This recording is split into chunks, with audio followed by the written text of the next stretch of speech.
Após longos anos de exílio no Império Otomano, o rei Carlos XII, a quem a Europa já julgava perdido, decidiu regressar ao seu reino.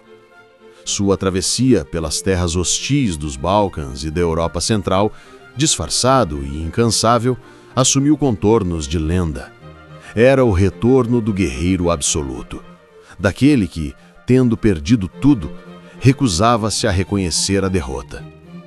Quando, em dezembro de 1715, o soberano pisou novamente o solo da Suécia, encontrou um país exausto e desfigurado. O outrora Império Báltico reduzira-se a um território ameaçado em todas as fronteiras, assolado pela fome, pela dívida e pela melancolia. Mas o rei, de olhar impassível e espírito indomável, via na ruína apenas o prelúdio de uma nova cruzada. Sua primeira preocupação foi reorganizar o exército. Os oficiais sobreviventes de Poltava e os jovens que jamais haviam visto batalha reuniram-se sob a bandeira azul com a cruz dourada.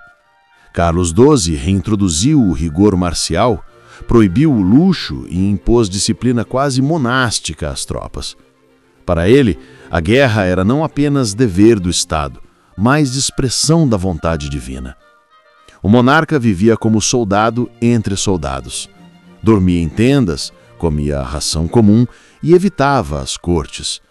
Sua presença galvanizava a juventude, mas inquietava a nobreza, que via com apreensão a obstinação de um rei disposto a sacrificar o último vigor da nação por uma glória impossível. A campanha que se delineava tinha como alvo a Noruega, reino então unido à Dinamarca.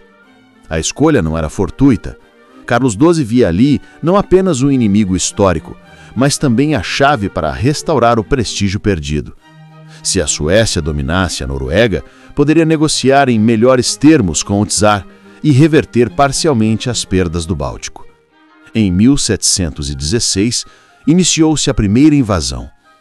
As colunas suecas atravessaram as montanhas cobertas de neve, enfrentando um terreno árduo e um inimigo astuto. O rei, à frente da vanguarda, comandava cada assalto, traçava ele próprio os planos e desprezava o repouso. A resistência norueguesa, porém, mostrou-se formidável.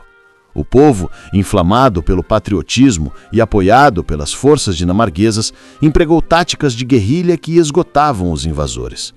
A falta de suprimentos e o degelo precoce obrigaram Carlos a ordenar a retirada. O rei jurou voltar. A frustração não o abateu. No interregno entre as campanhas, dedicou-se a reconstruir a marinha e a reforçar o tesouro, impondo novos impostos e confiscando propriedades da igreja. O reino, já empobrecido, gemeu sob o peso das contribuições. O ideal do rei guerreiro começava a confundir-se com o fardo da tirania. Em 1718, a segunda invasão da Noruega foi preparada com rigor científico. O exército sueco, reorganizado e disciplinado, partiu em duas frentes.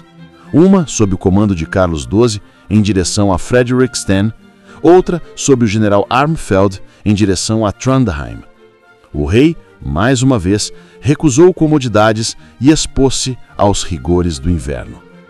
Fredriksten, poderosa fortaleza norueguesa, erguia-se como símbolo de resistência. Carlos instalou seu quartel nas proximidades e iniciou o cerco em novembro. As noites eram longas e geladas, o vento rugia nas montanhas, mas o rei, como de costume, permanecia incansável, visitando as trincheiras e fiscalizando os canhões. As dificuldades logísticas multiplicaram-se. O suprimento era escasso e a artilharia mal conseguia abrir brechas nas muralhas. O moral das tropas declinava e o rigor do inverno ceifava mais vidas do que as balas inimigas. Ainda assim, o rei mantinha o olhar sereno, como se já habitasse uma dimensão onde a derrota fosse impossível. Na noite de 30 de novembro de 1718, quando observava as defesas inimigas de uma trincheira avançada, Carlos XII foi atingido por um projétil que lhe atravessou a cabeça.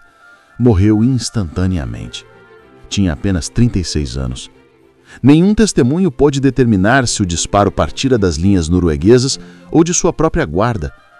Assim morreu o último monarca cavaleiro da Europa setentrional. Sua morte, envolta em mistério, deu origem a lendas contraditórias. Para uns, fora vítima de traição interna. Para outros, tombara como herói trágico, atingido pelo destino que ele próprio invocara. A dúvida, insolúvel, serviu apenas para consagrar-lhe o mito. O corpo do rei foi transportado à Suécia sob silêncio reverente. Quando o caixão atravessou as aldeias, os camponeses ajoelhavam na neve, não apenas em luto, mas em espanto. Era o fim de uma era. O rei que nunca sorrira, que nunca se casou, que vivera apenas para a guerra, regressava agora como mártir do próprio ideal. Em Estocolmo, a notícia espalhou consternação e alívio. Muitos choraram o herói, outros agradeceram o fim de sua obstinação. A morte do rei trouxe consigo o primeiro sopro de paz após 2 décadas de devastação. O país exangue ansiava por descanso. O trono passou para sua irmã, Ulrica Eleonora, mulher prudente e conciliadora. Sob sua regência, iniciou-se uma lenta transição. O absolutismo militar cedia espaço a um governo mais consultivo e o parlamento, antes submisso, começou a recuperar suas prerrogativas. O novo regime, embora ainda incerto, refletia uma mutação profunda no espírito nacional.